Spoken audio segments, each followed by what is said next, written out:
Hello, guys. How are you? Welcome to the Conscious Parent Book Club Scope. How are you guys? Just gonna wait for a couple people to come in. Hi, Evie Inspire. Welcome. Gonna wait for you guys to come on in. I know it usually takes a second. Well, I'm so excited that you all are here. So tonight we are talking about the Conscious Parent Book Club. We're talking about this amazing book called The Conscious Parent. This book is by Dr. Shefali Tsabary, which is an amazing author. She's actually one of Oprah Winfrey's favorite authors. For those of you that are new to me, hello, my name is Brooke-Sidney, and my site is called Bella and the Babe, and it's all about empowering authentic motherhood. And tonight we are talking about chapter 12, and the formal chapter title is The Wonder of the Ordinary, you guys, The Wonder of the Ordinary. And this chapter is pretty big, so although I have outlined about 6 key points, tonight I'm going to talk about 3 of them, about 3 of the key points. So again, welcome you guys to the Conscious Parent Book Club Scope. Please go ahead and share with your followers. Share. Tonight we are talking all about appreciating the ordinary in your child, like why it's so important to not just focus on the extraordinary or the extraordinary, but really why being okay and reveling in our child's ordinariness, like what makes them who they are, is what we should be thinking about. So in the beginning, the first point is like, let's understand, why do we even focus? Why do we even focus on things that are more than the ordinary, right? All of us want our children to be like special, right? We all want them to be special because it makes us as parents feel really, really special. But we have to ask ourselves, what is the cost? What's the cost to us wanting them to be so special, right? We want them to be like great. And so for me, it makes me think about the whole like tiger mom things where like the moms are pressuring their children to do big and great things at very small ages, where even children like in preschool have homework, like so much focused on our children being great, and really not even having a chance to just be kids.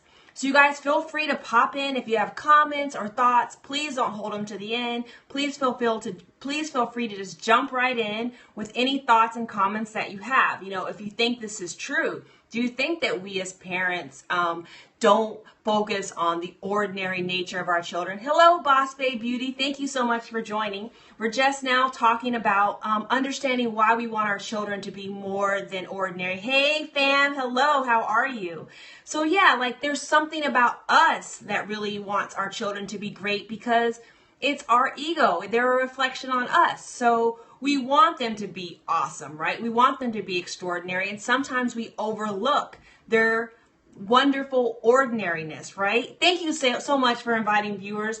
And thank you so much for the hearts, you guys. If something that I'm saying resonates with you, please do double tap the screen to give hearts. And please do invite your followers. If you have mother friends or parents that you think could benefit from consciously parenting their children or even being exposed to this way of thinking, I invite you to share with your followers. Oh, Boss Babe, they always love your scopes. Thank you so much.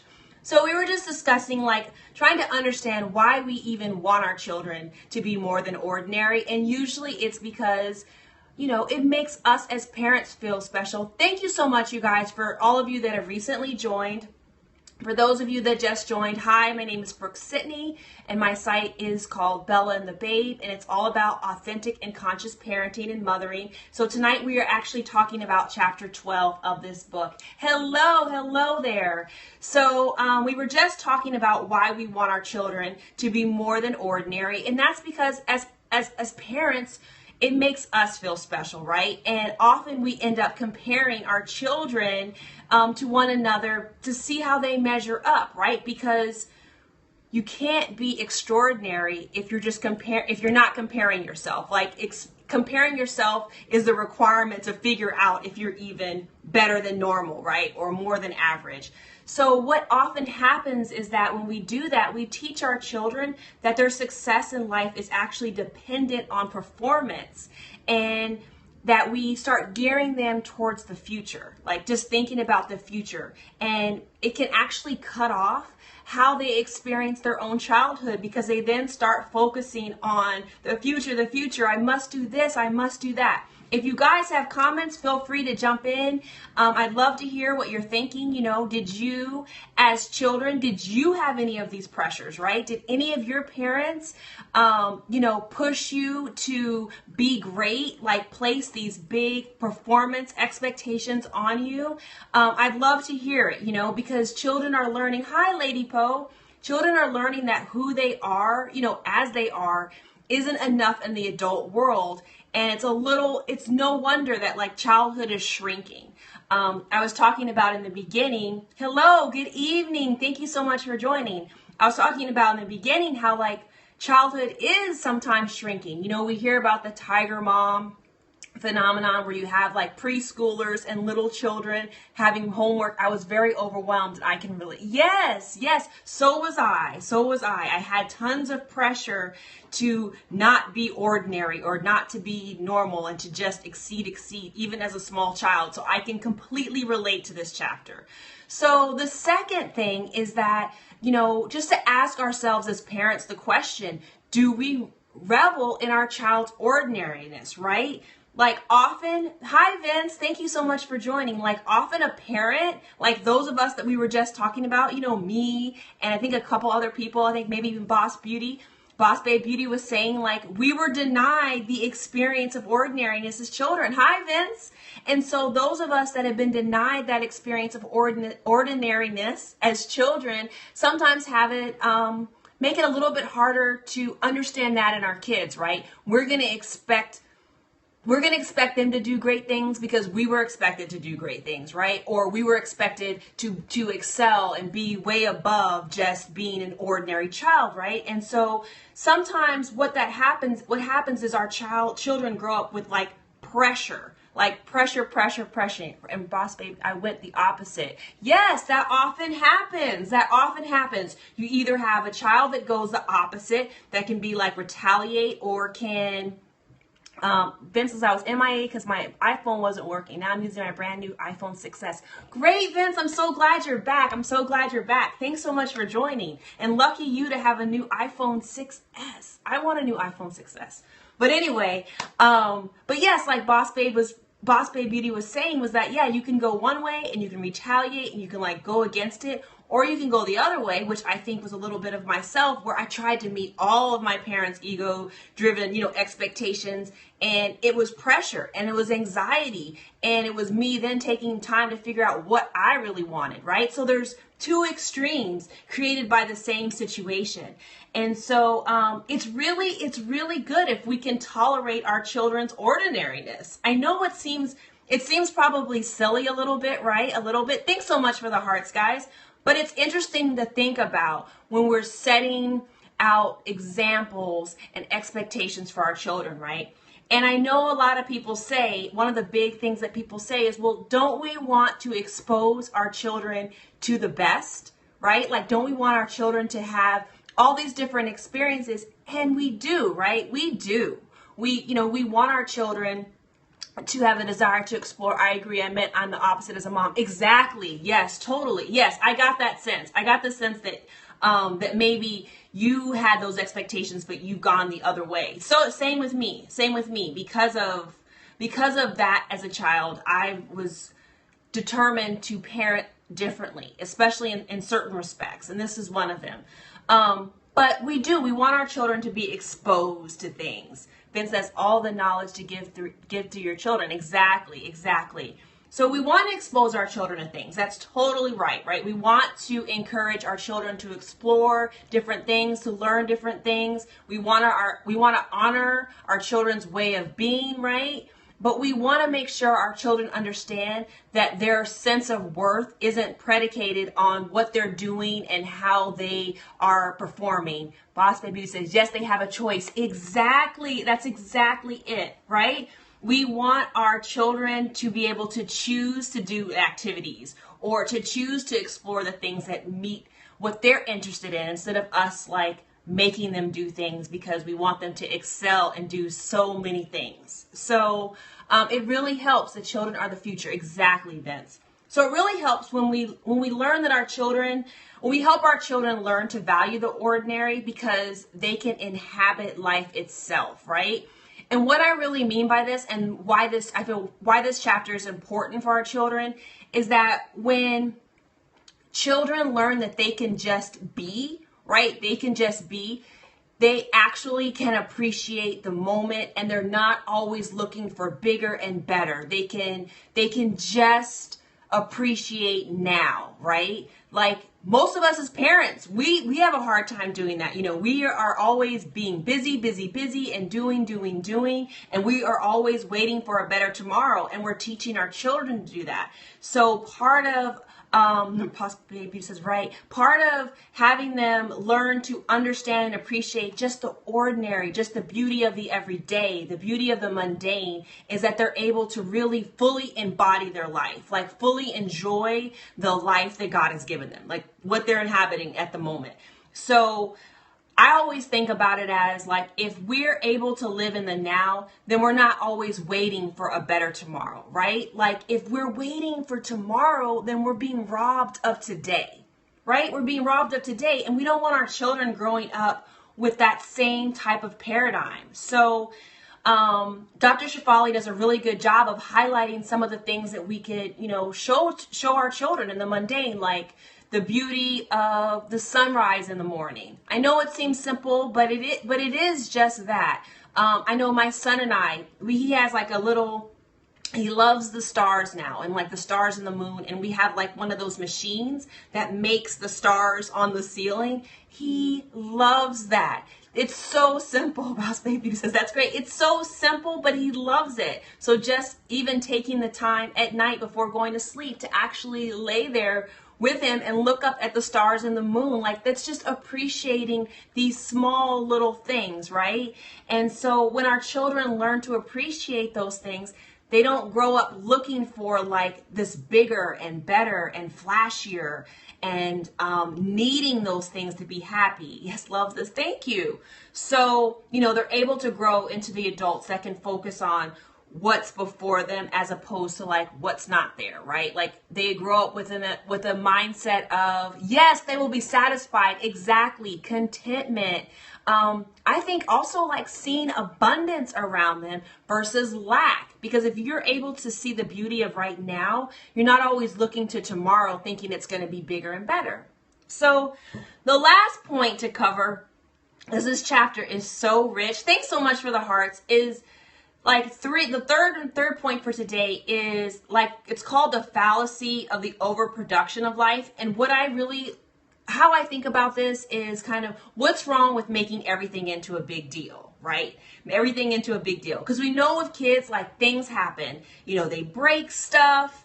They'll come home with a bad grade, at some point, they might get into a fight, like who knows, right? But as parents, our job is really not to make everything into a super big deal. Like not to make everything into drama, right? Like it helps the children know that bigger and better is not, hi words out loud, thanks for joining, that bigger and better and brighter, it does not have more value, is not better. But man has really lost, hello words out loud, like we've really lost our ability to respond to life, like into the level that is required, right?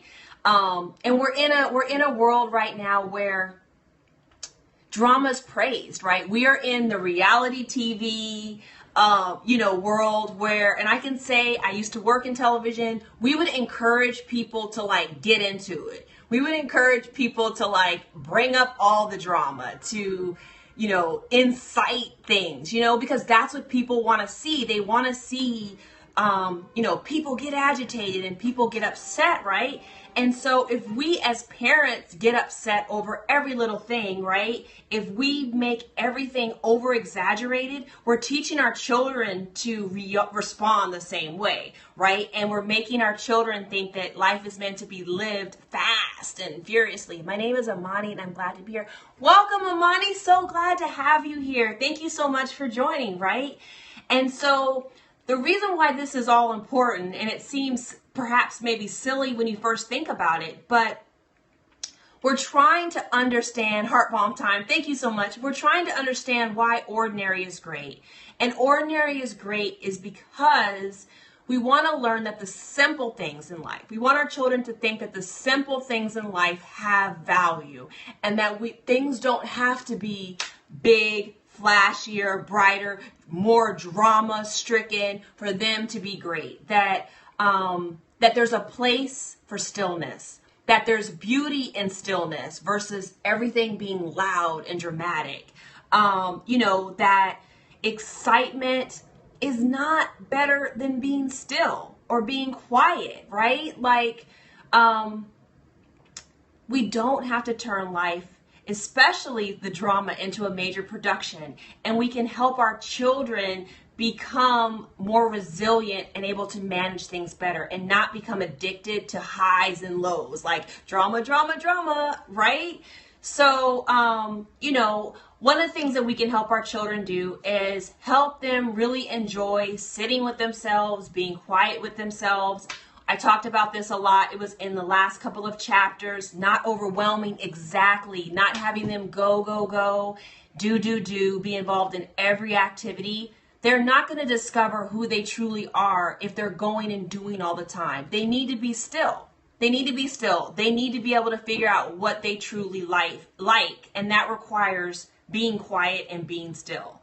To hear that small voice inside, right? It requires that. And honestly, our children develop like emotional sturdiness when we allow them to deal with their emotions rather than letting them just go and do, right? I just found myself. Exactly. A lot of us as adults are just finding ourselves because we're now unlearning the going and the doing and the being based on going and doing, right? Our being is based on busyness, right? And not who we really are. And so many of us are finding out, we're like basically unearthing now who we really are by getting rid of all that layers of junk that was valuing ourselves based on what we did, right? What was the outcome of what we did, not who we are.